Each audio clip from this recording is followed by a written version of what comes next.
All right, good morning. Welcome back, everybody. Last week we spent a lot of time talking about the five canons, and I told you that was probably the most important theory that you're going to get for this semester. It's that tried and true method of how to give your speeches from beginning to end. We're going to spend, you spent last week in lab doing invention. This week we're going to talk about arrangement and style. Next week we're going to talk about memory and delivery. So I want to start off today talking about arrangement, but before I do that, I just have a couple more notes for you about participation and how lecture and lab work. So I've mentioned a couple of times that we're going to have a participation grade here for lab. There is no separate letter grade for COM 110 lecture and COM 110 lab. You'll see your whole letter grade on your transcript as one grade. But the lecture participation points are going to factor into your general participation points for this class. So we're not going to start those this week. We're going to start those next week. And basically how it's going to work is next week is week 4, and we have 16 total weeks in the semester. There's about 13 more weeks for you to be here. You need to be actively participating in about 10 of them. So I'm going to ask you questions during my lectures. You're going to see me every Tuesday morning. So you'll answer those questions. You need 10 of them for full credit. That said, you also should be here because I've set up the lecture and lab format to be really history and theory in lecture, and then a lot of practice public speaking in lab. So anything that you have a midterm exam, you have a final exam in this class, and also a lot of this history and theory is going to help you write and deliver your speeches. So all of that's fair game, so you really should be here every week. If there are a couple of weeks that you need to miss, that should be okay, but you should probably get some lecture notes from somebody else in class. I do expect you to be taking good notes in here. I think you'll use a lot of these notes, not just for the rest of the semester, but throughout your life. Public speaking is a class that you don't just get one class in and you're done with and you have all the skills you need, but you're going to be doing a lot of speaking in a lot of different settings over the course of your life. So starting next week, make sure that you have something to write with or something to write on. If you'd prefer, you can also email me your questions once they pop up. Something to write with, something to write on. It's also important that you put your first and last name. If your name is Zach, there's probably about 15 Zachs in here, and I don't know which Zach submitted a question. Also, make sure that you know your lab instructor's name and your section number. You can find both of those in Campus Connection, or you can find them on your schedule. Make sure that you know those. So that's what I have to say about the course in general. We're going to spend some time today talking about arrangement, but before we get too far into arrangement, I want to go back to the fourth canon of memory, which we're going to spend some more time talking about next week. I mentioned at the end of class last week there's 4 main memory styles. We have manuscript delivery, impromptu, memorized, and finally extemporaneous. In this class, what I expect from you and what your lab instructors are going to expect from you is extemporaneous delivery. Somebody want to try and offer a definition based on maybe your notes from last class or just your own memories, what extemporaneous speaking looks like?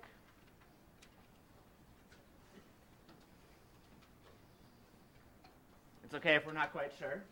Yeah, go ahead. Having perhaps an outline, but not exactly reading from a script. Good, yeah, so a manuscript delivery would be reading from a full text manuscript. You see behind me a Shel Silverstein poem. We're going to do that as a manuscript speech in just a second here.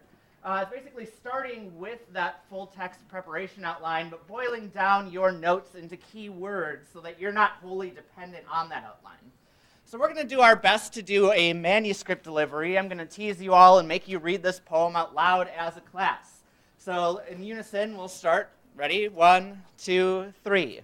Whosever room this is should be ashamed. His underwear is hanging on the lamp. His raincoat is there in the overstuffed chair, and the chair is becoming quite mucky and damp. His workbook is wedged in the window. His sweater's been thrown on the floor. His scarf and one ski are beneath the TV, and his pants have been carelessly hung on the door. His books are all jammed in the closet. His vest has been left in the hall. A lizard named Ed is asleep in his bed, and that smelly old sock is stuck to the wall. Whosever room this is should be ashamed. Donald or Robert or Willie or, huh? You say it's mine? Oh dear, I knew it looked familiar. Okay, congratulations, you survived a big speech in this class. You all just gave a manuscript speech of one of my favorite poems from childhood. And how did that manuscript speech sound when you all read it out loud from this screen? It's pretty monotone, right? Who's ever room this is should be ashamed, right? Very boring, very dry. There's not a whole lot of energy there. Now, if you were to deliver your speeches like this in class, a lot of you would be standing here delivering it to the floor and not really looking up or engaging. I'm going to do my best to try and show you what extemporaneous speaking would look like with a speech like this one. So, I have here that same speech taken line by line and boiled down to key words. I'm going to do my best to deliver it in an engaging way. Having looked at this poem a little bit yesterday when I taught it, I don't have a whole lot of prep with this, but I can work from this outline, deliver the same speech more or less, and try to do it in a way that's a little bit more engaging. So here I go. Whosever room this is should be ashamed. His underwear is hanging on the lamp. His raincoat is there in the overstuffed chair, and that chair is becoming all mucky and damp. His workbook is wedged in the window. His sweater's been thrown on the floor. A scarf and one ski are beneath the TV, and his pants have been carelessly hung on the door. His books are all jammed in the closet. His vest has been left in the hall. A lizard named Ed is asleep in his bed, and his smelly old sock has been stuck to the wall. Whosever room this is should be ashamed. Donald, or Robert, or Willie, or... Huh?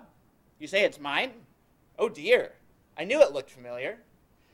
So what's the difference between a manuscript speech, this full text version, that won't pull up, there we go, manuscript speech and an extemporaneous speech? Well, you see here I've cut it down into key words. I might not get those words exactly right, but I think I got every line in the poem, and if I skipped a line or two, you probably didn't notice. I might have changed a word or two here or there, but I'm not glued to this manuscript making sure that I get every single word exactly right verbatim. I've practiced it enough that I can deliver it and know where I'm at and know where I'm going and be able to throw in some energy, be able to throw in some gestures, be able to change my vocal variety, my tone, right? All of these verbal and nonverbal things that are really hard to do if you're giving a memorized or manuscript speech. If I were to do this as an impromptu speech, I wouldn't be able to do that with this because Shel Silverstein wrote this poem. I didn't just speak it verbally and just make it up from the top of my head. This is a text that already existed. Now, some of you might want to memorize your speeches, and that's an option. I'm curious, for those of you who have ever memorized speeches before, how long do you think it would take you to practice this speech, memorize it, and make sure that you don't screw any single word of it up and that you don't get lost or forget where your place is? Anybody want to venture some guesses how long that would take you to memorize? Yeah. At least several days. At least several days, okay? Anybody think they could do it faster than that? Maybe a couple hours, yeah? 5 hours, maybe? Okay. Anybody think it would take longer than a couple of days for you to get this exactly right? It's pretty hard to do. So we're going to spend some time today not just talking about arrangement, but also talking about memory. And I'm going to try to demonstrate to you, again, what extemporaneous speaking looks like. It starts with this full text version, beginning to end of your whole speech. And by the time you actually deliver it, you don't need to deliver it from a full text manuscript. Now, it's not just me up here telling you that this is the best way to deliver your speech, but actually a lot of audiences and a lot of speakers have been studied and have said audiences generally respond well to extemporaneous speaking because it shows that you're human and that you actually can't memorize everything, that you can't spend all your time reading from a script. Audiences sometimes respond well to memorized speeches. I know some of you have seen TED Talks, and a lot of those are either memorized or some combination of memorized and impromptu. But a lot of times they've been very carefully rehearsed. A lot of speakers also say this is the most efficient way to prepare your speech because it doesn't take the days and days and days of practice and memorizing, but it also doesn't take reading from a script and having practiced it only once and being very boring. So you can have a little bit of fun with extemporaneous speaking, and ultimately, if you can learn this skill, it's one of the most important skills I can teach you in here. If you can learn this skill, you can translate it into a whole bunch of different settings.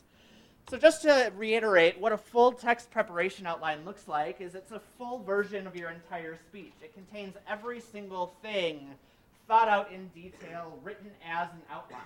If you were to write your preparation outline as an essay, which I've seen a lot of students do, it's a lot harder to go from that version on the left that I had to the version on the right.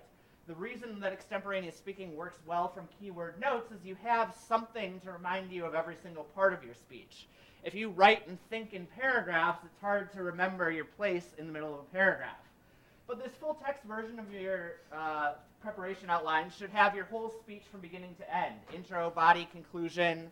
Most of the time you're going to put your specific purpose and thesis statement on it just to remind yourself as you're writing, why am I doing what I'm doing, and what happens to me if I get stuck writing.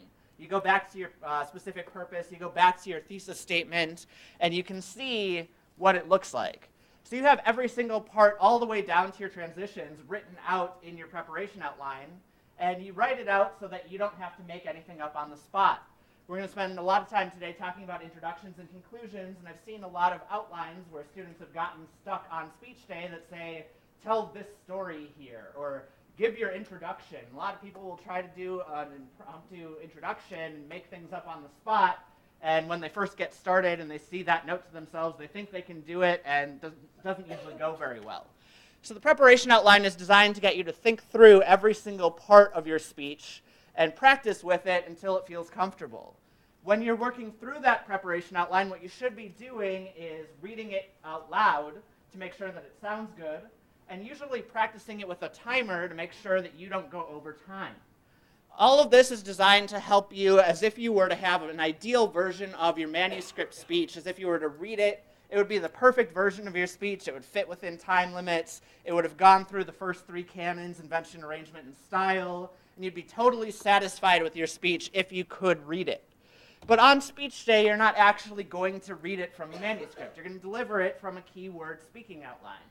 So what I recommend doing for that is boiling down each sentence in your preparation outline to a couple of key words. You probably don't need a whole lot of keywords for each part. By the time you've practiced your preparation outline enough times, you should be able to do more or less each sentence. You can tweak words here and there. You don't have to be beholden to getting your text verbatim correct every time you do it. What's important is that you get as much as you possibly can in the best version of your speech that you can give. So usually in my lab sections, I say that you should have 1 note card for each main point, plus 1 note card for your intro and 1 note card for your conclusion. So hypothetically, if you're giving a 5-minute speech, a lot of you will probably have 3 main points. You'll have an intro and you'll have a conclusion.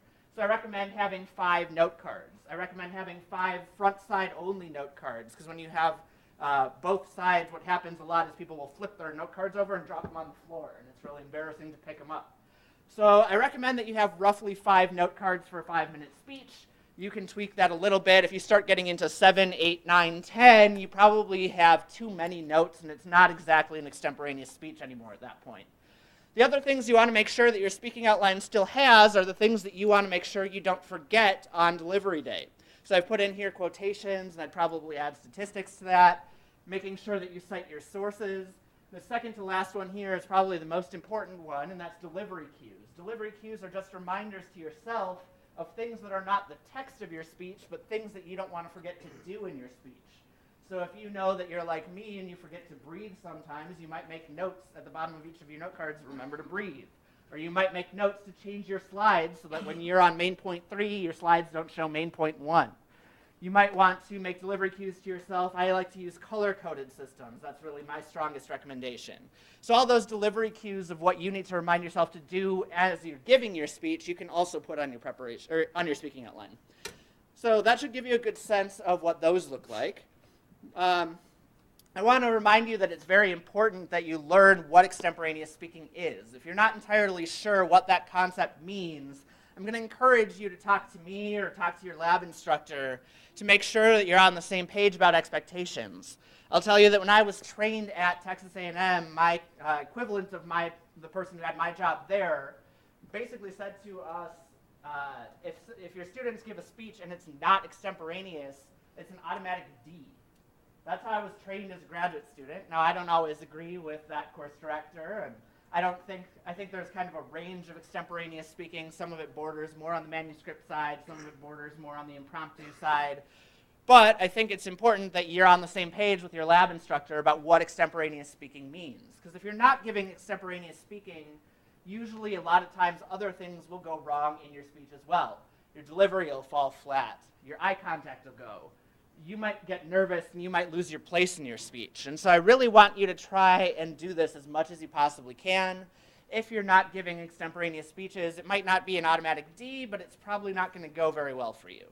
This is, again, one of those times where I like to remind you that this is a class in public speaking, but it's also a class in time management. So I talked to you about the 5 canons last week, and I really strongly recommend that you work backwards. And if you're somebody who thinks you're going to need a lot of time to be able to do extemporaneous speaking, you probably want to leave yourself a lot of time for the last 2 canons.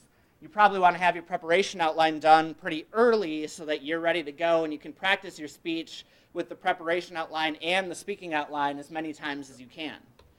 Now, for the rest of the day today, I'm going to spend some time talking to you about intros and conclusions. And I know some of you probably are getting this in other classes, or some of you might think, I don't need this, I already know how to do it. I'm doing this for a couple of reasons here. One is that I've seen a lot of very bad introductions and conclusions, even from students who say that that's the strongest thing that they know how to do. So I'm going to give you some advice here to try and help you with that. The other thing I'm going to try to do for you is to demonstrate, again, what extemporaneous speaking looks like. When I give my speeches, you'll see I'll have note cards up here. I'm going to deliver my intros and conclusions part of today's lesson as a speech, as if I were to give it in class and you all were grading me. So you'll see here I have my specific purpose and I have my central claim or thesis statement here. You can work with that. You can look at that. You can see how well I've met that.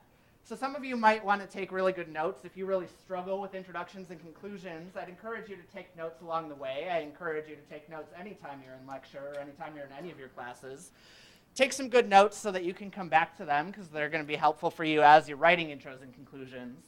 But if you feel like you already know intros and conclusions very well, you can see and you can follow along and try to see what are some of the things that I tried to do to make this version of extemporaneous speaking easier for myself so that I don't need a full-text manuscript of this speech.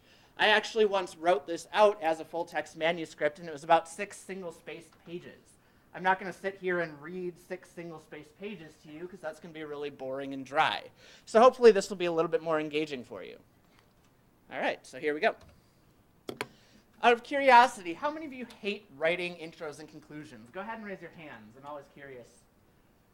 Okay, probably about half of you. That's pretty typical. In my first class yesterday, it was about half the class. In my second class, it was only a handful, and I was really surprised by that, because most of the time when I ask the question, a lot of students say I really hate them and I really struggle with them. It doesn't surprise me that a lot of you hate writing intros and conclusions. I'll tell you that even though I've been teaching public speaking for about 8 years, this is the part of public speaking that makes me the most nervous. This is the one that I struggle with the most. I still do a lot of writing when I'm not teaching, and most of the time if I'm struggling with something, it's an intro or a conclusion. So even if you don't like intros and conclusions, I promise you that if you take some time to listen to me and if you take some good notes today, that it's going to be worth your investment to know how to do intros and conclusions well. And the reason I say that is in part because I'm looking out for you and your grades. I know that some of you are taking this class as a required class and you really want to get the best grade that you possibly can. When I'm grading your speeches, usually I think about intros and conclusions as about 10% of your grade each. So if your intro is not particularly good or not there, and your conclusion's not particularly good or not there, you've already gone from an A to a C. And I think that's really kind of scary. You should probably be aware of that. And it's important because a lot of Western audiences expect you to remind them what's most important about your speech. They expect this intro, body, conclusion structure. The worst thing that happens in my class or in your lab instructor's class is you get a bad grade on a speech or a bad grade in the class. The worst thing that could happen in the real world is sometimes you might, get fired, or you might not get a job that you were excited about, or you might embarrass yourself in front of friends and family if you're giving a ceremonial speech and you make a fool of yourself that way. So whether you're a novice or a pro at speech writing, every speechwriter can benefit from learning how to write a strong intro and conclusion. So by the end of the day today, I want to give you some strategies for how to do that well. Some of those strategies include how to get your audience's attention, how to frame your speech in a way that's going to be engaging for yourself and for your audience, how to establish your own personal credibility as a speaker, and how to give your speech a strong sense of resolution. So let's start with what introductions do. What does a good introduction do? Well, there's a couple different purposes that introductions serve. The first of which is trying to gain your audience's attention. When you get up to the podium and you're about to speak, your audience is kind of in this artificial weird space where they're listening to something but they don't know what to expect yet, and you're about to speak, but there's kind of this weird, awkward silence that you have to transition out of. So your textbook lists 6 different types of attention getters. I think all of these are pretty useful. The first of which is maybe you tell a really interesting story. Maybe there's some change that you want to make because somebody was affected by some horrible disease and you want to help solve that disease. So you tell the story of an 8-year-old girl who was suffering and ultimately died from that disease in order to get your audience's attention. Second strategy is you might try to build common ground between yourself and your audience. I'm quite a bit older than a lot of you. Sometimes when I'm preparing my lessons, I have to take into account that my references and the things that I grew up with are not the same things that you grew up with. So if I make references to television shows from the 90s, some of you might get lost in those references. I'm often thinking about what the average 18 to 22-year-old is thinking when it comes to public speaking, and I'm trying to adapt so that I can show that you and I still have things in common. I also recognize that some of you are older than 18 to 22. Some of you are even older than me, and that's okay as well. And so I might try to build common ground on things other than age. The third thing that you can try to do is to provide unusual information. Maybe you have surprising statistics, and you want to shock your audience with those statistics. Maybe there's something else that surprised you as you were researching for your speech. Last week we talked a lot about invention, and I think as you're doing the invention process, you can learn a lot from things that surprise you. Your ultimate goal in your speech is to try and teach your audience things that they don't already know. And oftentimes my goal in getting you to do some of your speeches is to take something that you're kind of interested and kind of know about and to learn more about it. It's not just a class teaching you the skills of public speaking, but also how to gather research and how to find new things to surprise yourself. The fourth strategy is to ask a rhetorical question. That's how I started off this particular speech. And I asked you to raise your hand, and I could look around the room, and I could tell some of you already didn't want to answer that rhetorical question. And the reason for that, I think, is because a lot of speakers go to this one as their default. A lot of speakers get really excited about rhetorical questions. I'd caution you with this one a little bit because sometimes it doesn't always go as planned. Sometimes you ask a question and expect most of the audience to raise their hand and they don't. Sometimes you ask a question, you expect them not to raise their hand and they do, and you're kind of stuck adapting to it with that. So it's one that can be effective, but I think it gets a little bit overused. And the fifth one here is humor. A lot of you will like to tell jokes. I'll caution you with this one as well, and I'll tell you that a lot of undergraduates and even a lot of professors and a lot of people in other fields think they're funnier than they actually are. So I would encourage you to think very critically about your use of humor, because if that's how you open your speech and it falls flat, and there's lots of reasons why it can fall flat, you might have a hard time responding to that if it didn't go the way that you hoped. So if you think your joke is funny and it goes over your audience's head and they don't laugh at it, that's one way it can fall flat. Obviously, it can fall flat if you end up offending somebody. There's a fine line between something that's funny and something that's offensive, and sometimes it's hard to know where that line is. So I'll caution you with the use of humor as well, but when done well, it can be one of the most effective attention getters. The last one that your textbook talks about is to use a quotation, and I've seen a lot of undergrads do this as well. A lot of you like to go to sites like brainyquotes.com and pull very cliche old references from Thomas Jefferson or Ben Franklin, the same quotations that we've heard over and over again, and they don't really add anything new to your speech. So I'd caution you with this one as well. If you're going to use a quotation, try to find it from somebody who is an expert, somebody who we're not particularly familiar with, or if we are familiar with them, something they said that is surprising, something that's new and that we didn't expect them to say. Now, the reason you want to make your attention getter strong is because it's about making the topic exciting for members of your audience. Most of you will choose your own topics because it's something that you were interested in, but some of you have asked me, I think I'm interested in this, but I don't know if they'll be interested in this. And I think that's really what you're aiming for here, is to try and get them interested in the same topic that you are. The second thing that a good introduction does is to reveal your topic to the audience. A lot of speakers, especially a lot of inexperienced speakers, will wait until halfway through their speech before you even know what it is that they're talking about. So I want to make sure that you all have a clear thesis statement or central idea, and that you avoid any confusion that could possibly come from taking too long in your introduction or not being clear enough in your introduction so that your audience can follow along. By the end of the first couple sentences, we should know what to expect in your speech. The third thing that a good introduction does is to establish your credibility as a speaker. The word ethos in Greek is often translated as credibility. One of my professors from Penn State would say that's kind of a mistranslation. Ethos actually more refers to your perceived character. So credibility we often think of as something that the speaker does or the speaker earns. A lot of the time what ethos actually means is, what does the audience think of the speaker? Why does the audience think that of the speaker? So I would encourage you to translate the word ethos as your audience's perceived character of you as the speaker. Now, I used to put this in my rubrics for speeches, and I would say in your introduction somewhere you have to establish your own ethos.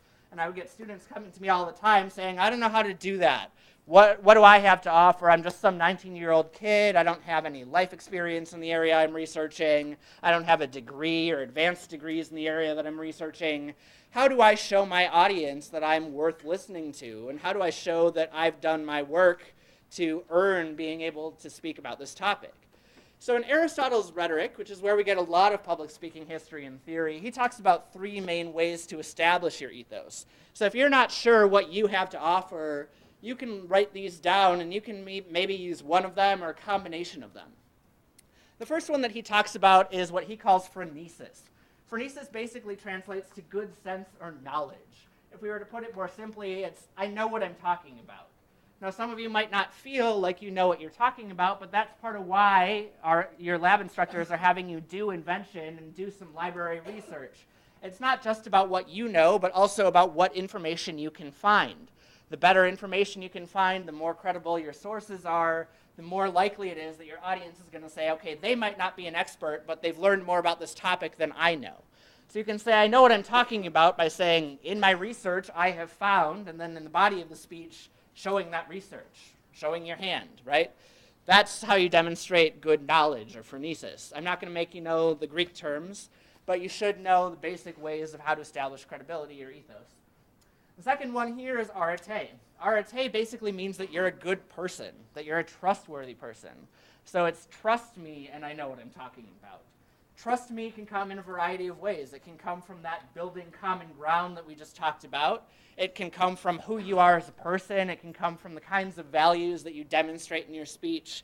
There's lots of different ways to show that you're a good person who's worth listening to on the topic that you're talking about. The third one, if you don't like either of those, is to do what Aristotle called eunoia. Eunoia in Greek basically translates to goodwill. So instead of, I know what I'm talking about and you can trust me, this one translates more to, it's in your best interest to learn this material.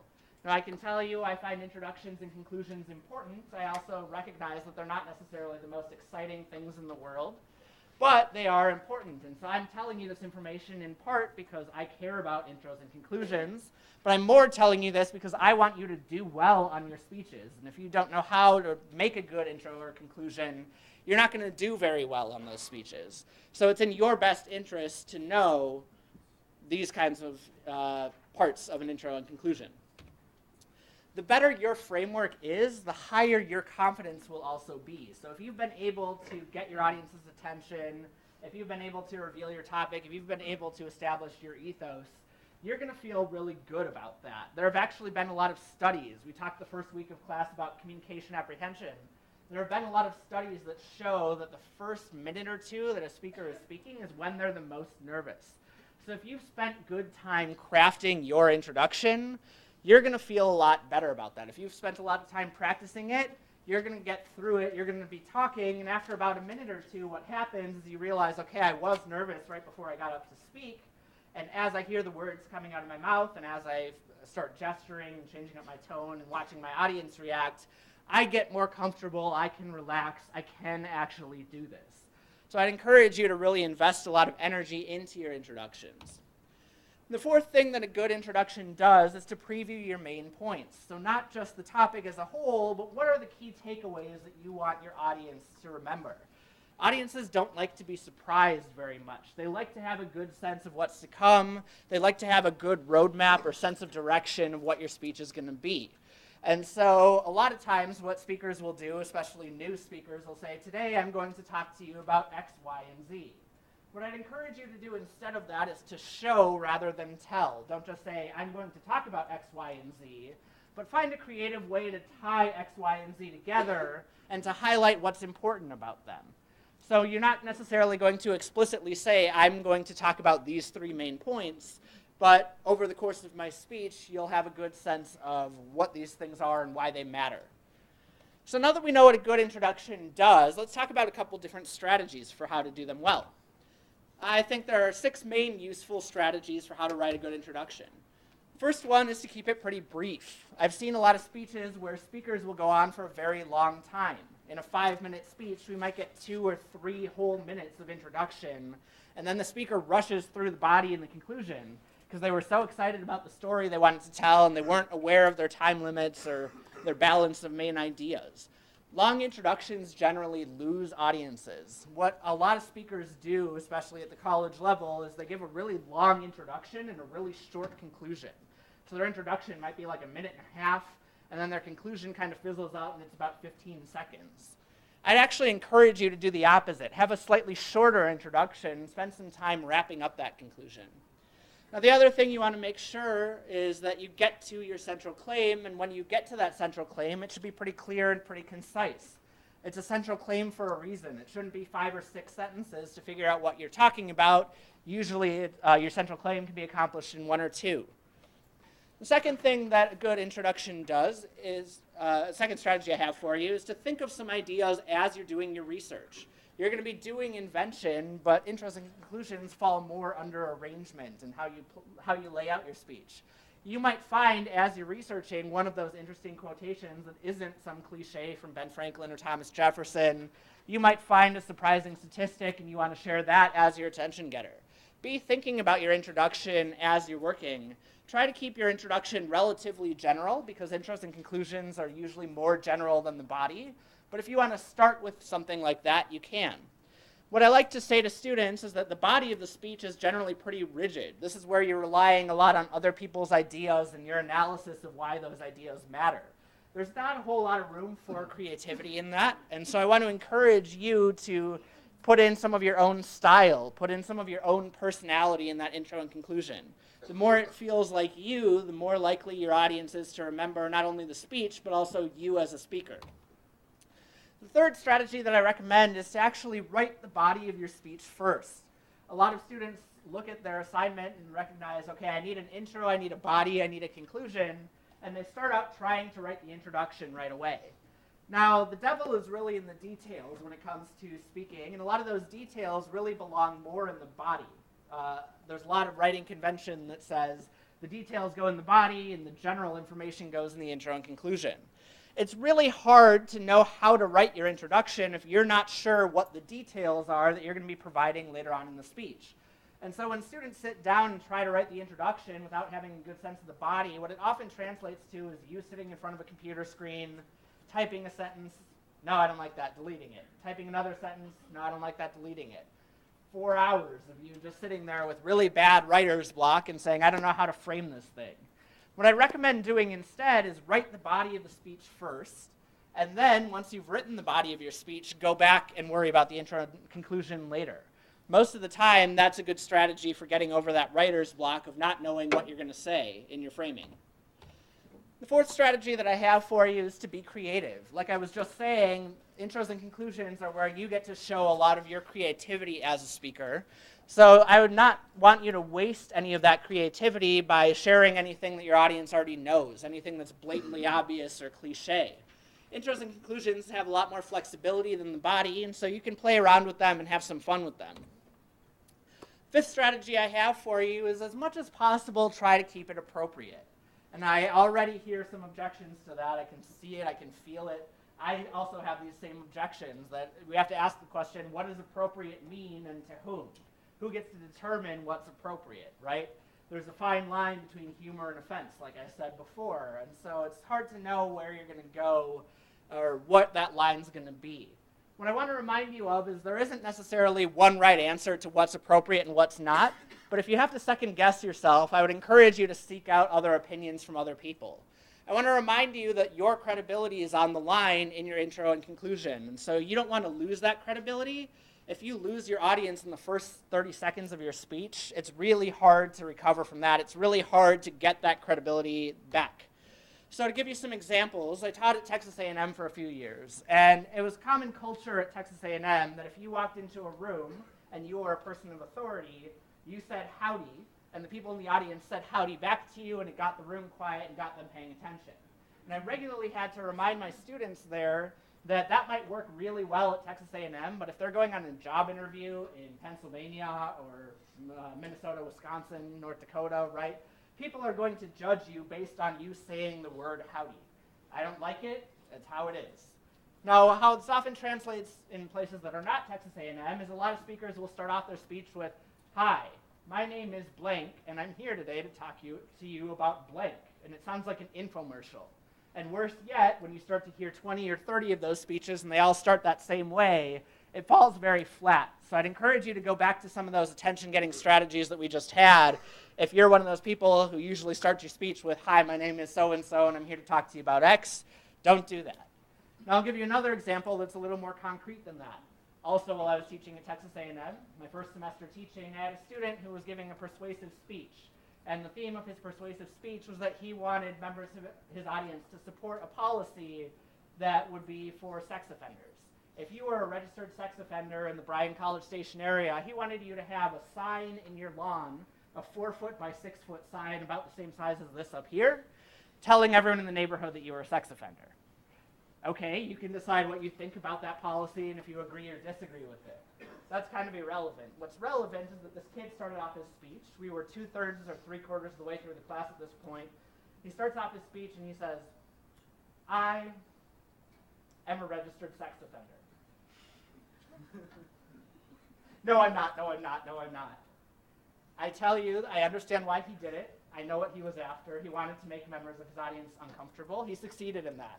We were 3/4 of the way through the semester, and everyone in the room, myself included, was very uncomfortable. All of the women especially were looking around going, "Oh my gosh, you've been sitting in the class with a sex offender for 10 weeks? What do we do?" Right? I understand what he was trying to go for. It was very uncomfortable. He did not recover well from that. It was kind of a mess.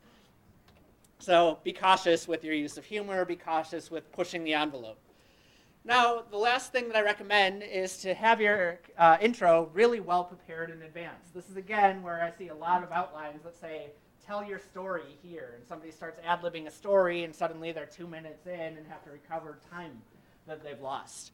You want your introduction to be really well prepared, probably the most prepared part of your entire speech, because, again, you're likely to relax a little bit more once you've given that introduction.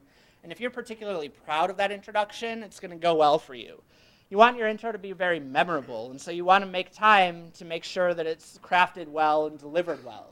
It's very hard to wing it. It's very hard to make it up on the spot. A lot of speakers say, "Okay, the rest of my speech is extemporaneous, but if my introduction's impromptu, I can relax and have fun with it." I don't recommend that. Now, we know that introductions are also only half the battle, and we also have to talk about what makes for a good conclusion. Good conclusions, I would say, have 3 main purposes. The first one is to reiterate those key points.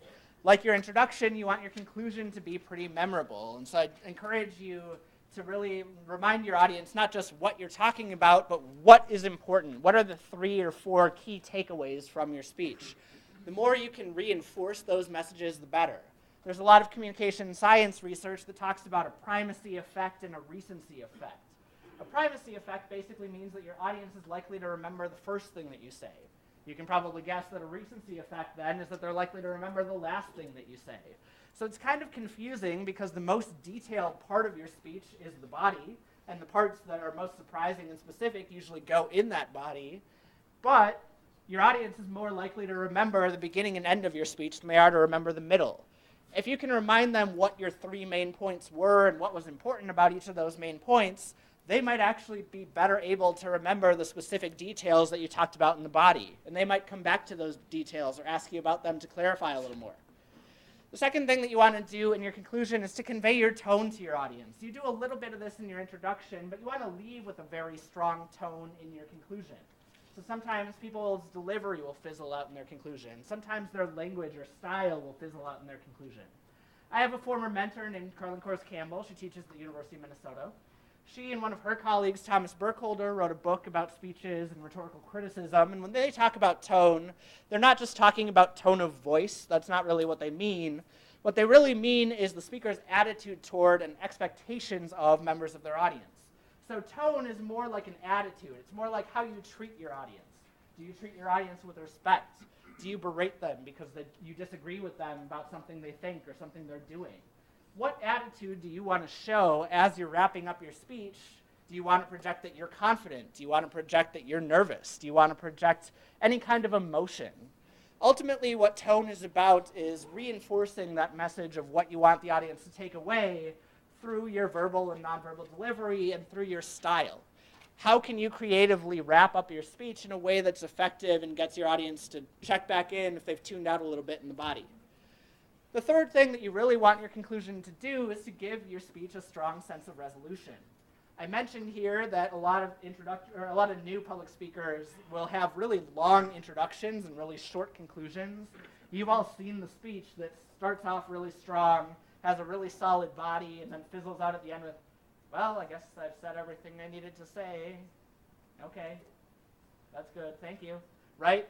And it's it's not confident, it's not sure of itself. The speaker is really struggling. If you have a quick ending, if your ending to your speech is only like 15 seconds, your audience is going to gloss over it. They're not going to think very highly of you as a speaker.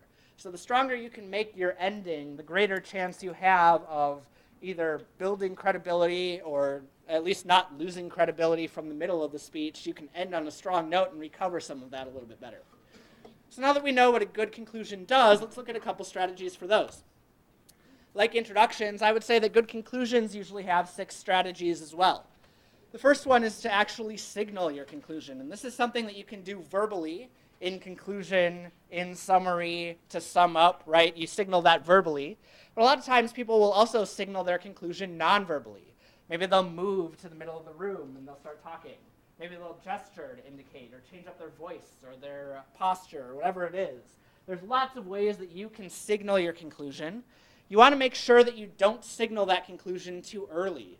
I've seen speeches that are 5 minutes long and they start signaling conclusion around minute 3 and then they go over time and it's 3-minute long conclusion.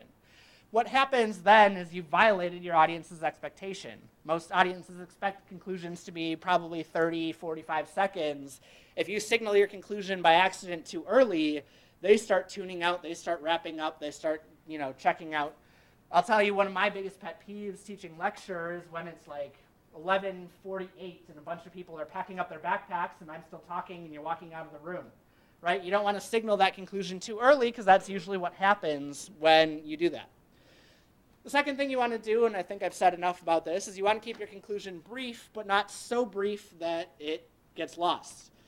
The third thing is you want to avoid any new specifics or new ideas. So I mentioned that your body of your speech is really where those specific details belong. I've seen a lot of speakers try to cram in some exciting statistics at the end of their speech or a new quotation. Most of the time you want to avoid anything new because what you really want your audience to take away are your main points and why they matter at the end of your speech.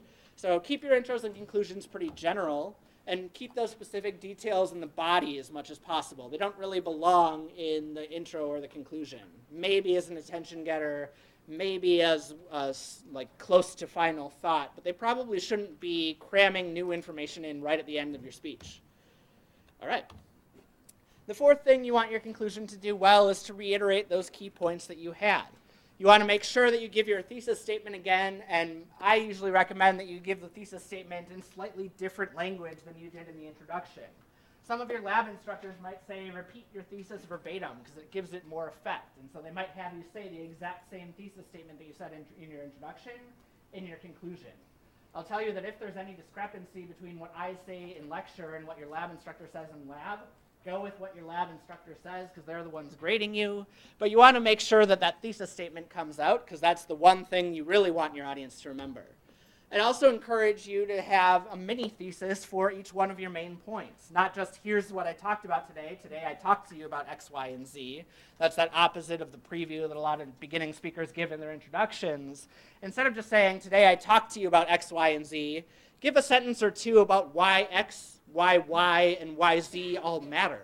Why should your audience care that you talked about X, Y, and Z? That's what I'd really encourage you to do.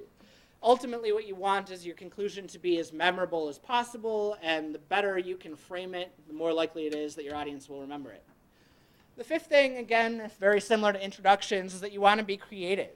So you might have some kind of strategies. You might end with a quotation. I don't usually encourage that. I like to hear you all end on your own words. But you might have some kind of dramatic statement, or you might do my favorite thing, which is coming full circle. I'm curious if any of you have heard this term or wants to guess what coming full circle might mean when it comes to intros and conclusions.